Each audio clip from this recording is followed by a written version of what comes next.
Hello Bookish friends! Welcome to another triple tag video. I'm going to try to tackle 3 tags. The book acquiring tag, the classic book title tag, and Tudor's Queen's book tag. First of all, I'm going to do a tag that I was tagged in, the book acquiring tag. The original tag was created by Kristin from Enter the Book. And I was tagged by Bookworm Adventure Girl. I will link both of their videos down below. The first prompt is, do you plan your book purchases ahead or impulse buy? I actually do both, but most of the time it is planned because, to be honest, I mostly buy books for my book club. But when I go there, a book on a affordable sale would be also an impulse buy. Question 2. How do you decide what books to buy? I mostly buy book club books, as I mentioned before. And I also buy books on my TBR that I couldn't find in my library application, in my library, or in any of the sources that I could find. Question 3. What is your philosophy on where you shop? Online versus in person, large versus small, physical, digital or audio, and lastly new versus used, etc. Because a new bookstore opened in a walking distance, I use every excuse to visit that glamorous bookshop. It is mostly in person right now. I usually buy smaller books because they are more economical. I buy physical books from that store, and I also buy digital books from Amazon shop. I do not buy audiobooks. I listen to my audiobooks from my audiobook application for an economical monthly fee. And since I buy a few, nowadays I prefer to buy books new, unless they are very rare books that can only be found in used bookstores. Question 4. What about free little libraries? What do you think of them? Have you used one? Why or why not? I just love the idea of free little libraries, but in Turkey, I'm very sad to say that we do not have established little free libraries. Just some random coffee shops or hotel lobbies, and a very few boxes in touristic places, but it's not common. It is one of the things that I envy the most when I watch my international friends' videos. Question 5. How do you feel after acquiring a book? Do you share, like in a book haul or diary? I talk about it online with my friends, but I do not do book hauls. To be honest, I do not watch many of my friends' book hauls either, so I do not want to do a video that I do not enjoy watching.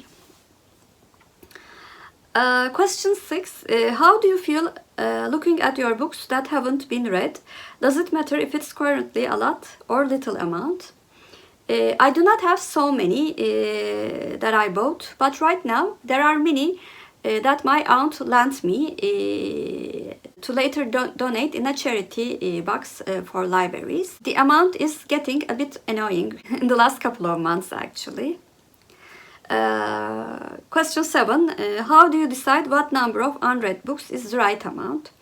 I have a small bookshelf. If the books exceeds my shelves, then it is annoying for me.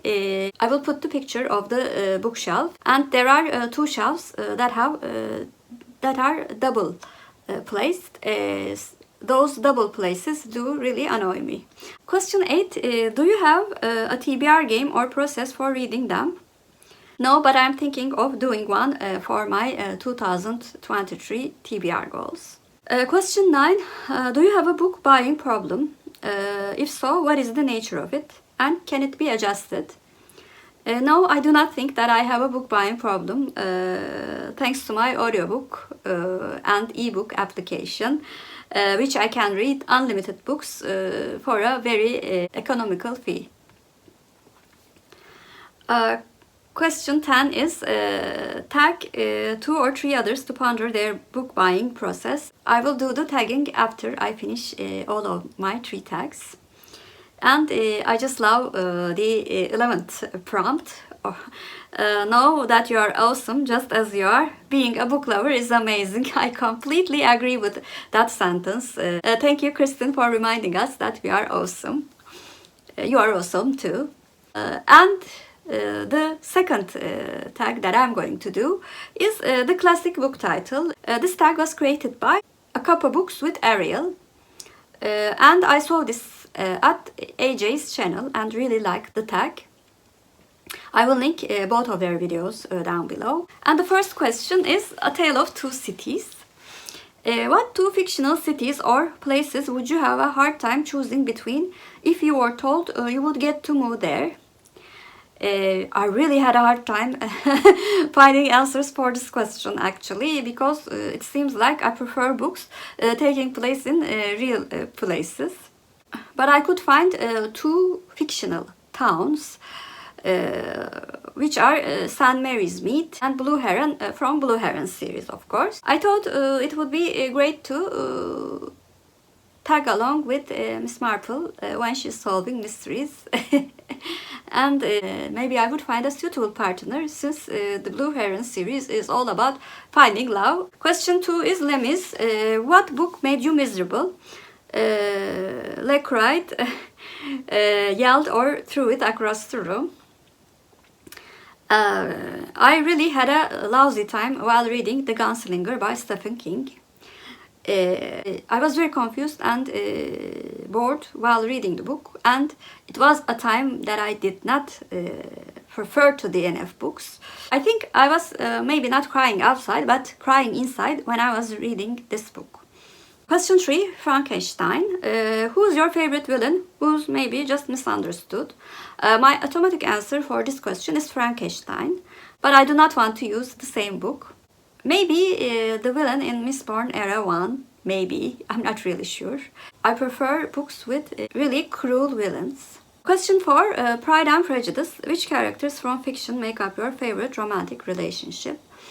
It's Anthony and Kate from The Viscount Who Loved Me by Julia Quinn. I have said many times that I identify with one of the leads more in any romance book, but it was not the case for this one, so they are my favorite couple. Question 5, Lady Chatterley's Lover. What book has your favorite hot and bothered steamy scene? The Kiss Quotient by Helen Hoang.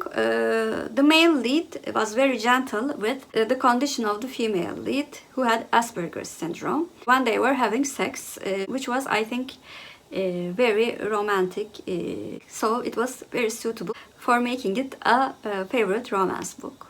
Question 6, The Count of Monte Cristo, your favorite revenge story. It's actually The Count of Monte Cristo again, but İnce Mehmet by Yaşar Kemal is also a very good revenge story, and it is also an epic folk tale. Question 7, Kindred. In your opinion, what is a book that handles emotional stakes best? Still Alice by Lisa Genova. The emotional stakes of the people caring for the patient is described excellently in this book, as well as it being an incredible portrayal of early set Alzheimer's. Question 8, And Then There Were None. What mystery or thriller is your favorite? It is And Then There Were None. But I will choose another Agatha Christie, The Murder of Roger Ackroyd. When I first read the book, I couldn't catch the brilliance and the cleverness of this book. But when I reread it, I realized that it was a fantastic mystery. I think every detail is told perfectly. I highly advise you to read this gem from Agatha Christie. Question 9 is Jungle Book. Who or what is your favorite animal sidekick? Mythical elements count too. It is Soloway, the horse from The Girl in the Tower. Soloway is funny, clever, and also a great helper to Vasya in the whole series, but especially in that book. Question 10. Rebecca. Manderley is a living and integral part of the story that feels like another character. What is a book that has a vivid setting that is so real you feel like you're there when you read it? Aside from Rebecca, I think Howard's End by Ian Forster had the same feeling of being in the English rural times, and especially the house Howard's End was described very, very vividly. Question 11. Call of Cthulhu. What is your favorite horror story that you are glad isn't real? I think the It by Stephen King. A serial killer who kills children is horrific to think about. But the book is really, really good.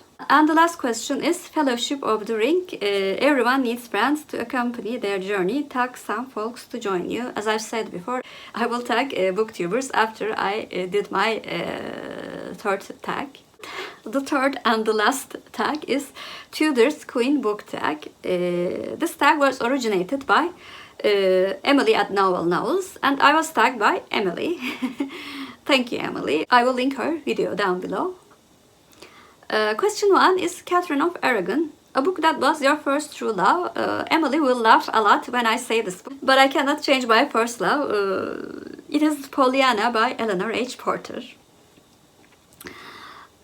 Question 2, Anne Boleyn, a book with a manipulative character. I have recently watched the adaptations of The Picture of Dorian Gray by Oscar Wilde. There was a Lord character which I cannot remember the name of, but I will put it here in writing. It was extremely manipulative and even considered as a personification of a demon by some critics. Question 3 is Jane Seymour. A book that delivered what you wanted. Murphy's Law by Royce Bowen. When I initially started this book, I wanted a book that was not overly cozy, and this book delivered what I wanted. It was sweet on some part, but it also tackled serious issues as well as a very lovable character. So it was a great semi-cozy mystery which I really wanted to read. Question 4 is Anne of Cleves. A book that wasn't what you expected. Hikaye Anlatıcısının Yolculuğu by Nuri Sevsem Gürvardar. A non-fiction book that I've read very recently. When I downloaded that book in my application, I thought it was a fiction book, but it turned out to be something much, much more, and I loved that non-fiction book. Question 5 is Catherine Howard, a book that irritated you. I read this book many years ago, but I still remember how irritated I was in the extramarital affair, which is A Secret Affair by Barbara Taylor Bradford. Although it is a fact of life, I do not want to see cheating glorified in romance books. Question 6 is Catherine Parr, a book that was published after the author's death. I will say The Girl with a Dragon Tattoo by Stieg Larsson. Actually, the whole trilogy was discovered after the author's death, and it's a pity that he could not enjoy the fame that he had when he was living. Here's a bonus prompt. Henry VIII. A chunky book you hated. I thought American Gods by Neil Gaiman was really, really boring, and the main character was incredibly flat. I DNF'd that book, and it is the chunkiest book that I have DNF'd. Those were my answers for these 3 tags. I want to tag 4 booktubers for 1, 2, or all 3 of the tags, whatever they choose to do. I will tag Janelle at Too Fond of Books, Charlie Brooke, Katavan Reads, and Carrie at Very Literary Carrie. Please comment down below what is your favorite romantic couple. After doing Autumn, I'm much more into romances and romantic couples now. If you're a new viewer, first of all, welcome. Please like and subscribe. Hope to see you very soon. Bye!